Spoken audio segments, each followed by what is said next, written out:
नमस्कार दोस्तों। आज शेयर बाजार में क्या बड़ी हलचल हुई, कौन से सेक्टर्स चले और कौन से गिरे। चलिए बिना किसी देरी के सीधा जानते हैं आज की बड़ी स्टॉक मार्केट हेडलाइंस और कंपनी अपडेट्स बिल्कुल आसान भाषा में। तो चलिए शुरू करते हैं दिन की सबसे बड़ी और सबसे जरूरी खबर से, जिसने इंडियन मार्केट्स में कह सकते हैं हलचल मचा दी है। और वो है निफ्टी 50 में इस हफ्ते आई पूरे 2.5% की भारी गिरावट। आपको बता दें कि ये पिछले 3 महीनों की सबसे कमजोर परफॉर्मेंस रही है, जो साफ साफ बाजार में एक बड़े करेक्शन का संकेत दे रही है। और इससे भी बड़ी बात पता है क्या है?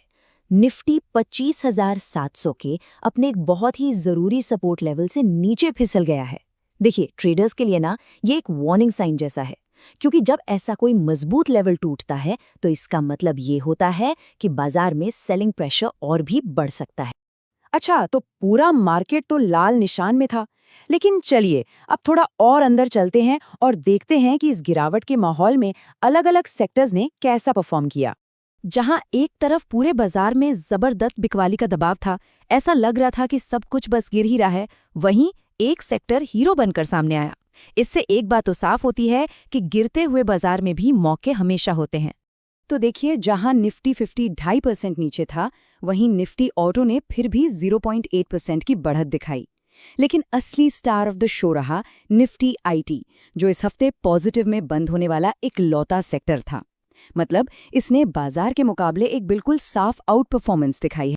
चलिए अब सेक्टर से आगे बढ़ते हैं और उन स्टॉक्स पर फोकस करते हैं जो आज खबरों में छाए रहे। सबसे पहले बात करते हैं भारत इलेक्ट्रॉनिक्स लिमिटेड यानी बीईएल की। इन्हें डिफेंस इक्विपमेंट के लिए 596 करोड़ रुपए के नए ऑर्डर्स मिले हैं। इससे कंपनी की ऑर्डर बुक और भी ज्यादा मजबूत हो गई है।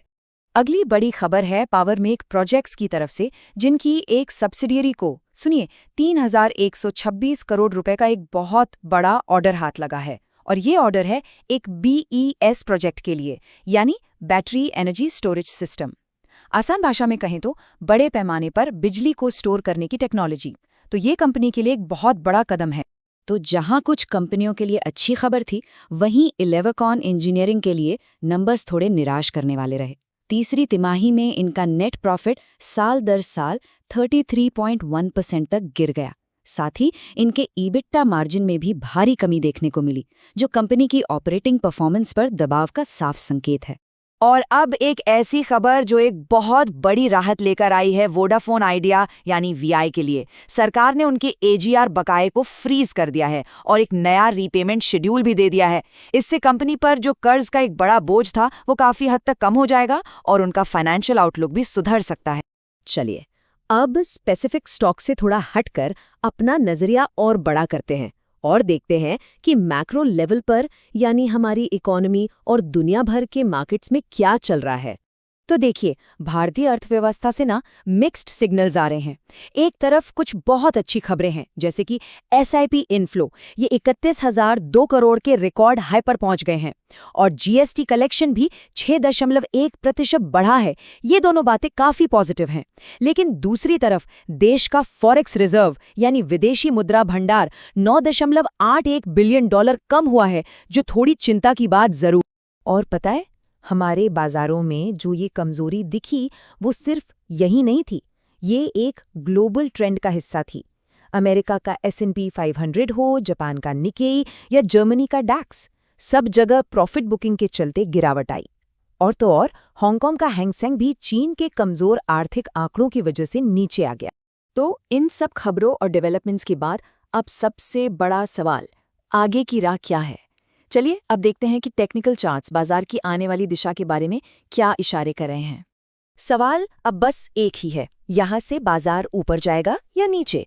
इसका जवाब या कम से कम कुछ संकेत हमें टेक्निकल लेवल से मिल सकते हैं।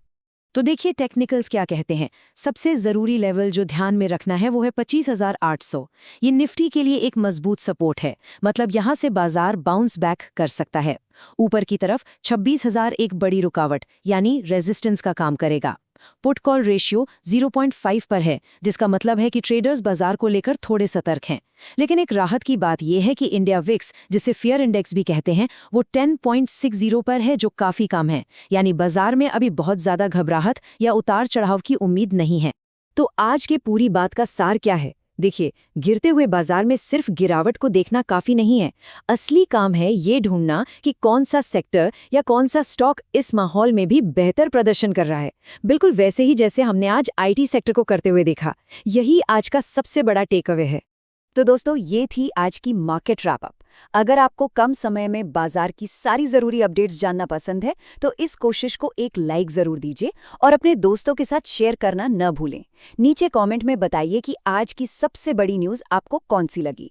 और हाँ, ऐसी ही डेली अपडेट्स के लिए आपके अपने चैनल फाइनेंस विद गुंटू को अभी सब्सक्राइब कर लीजिए।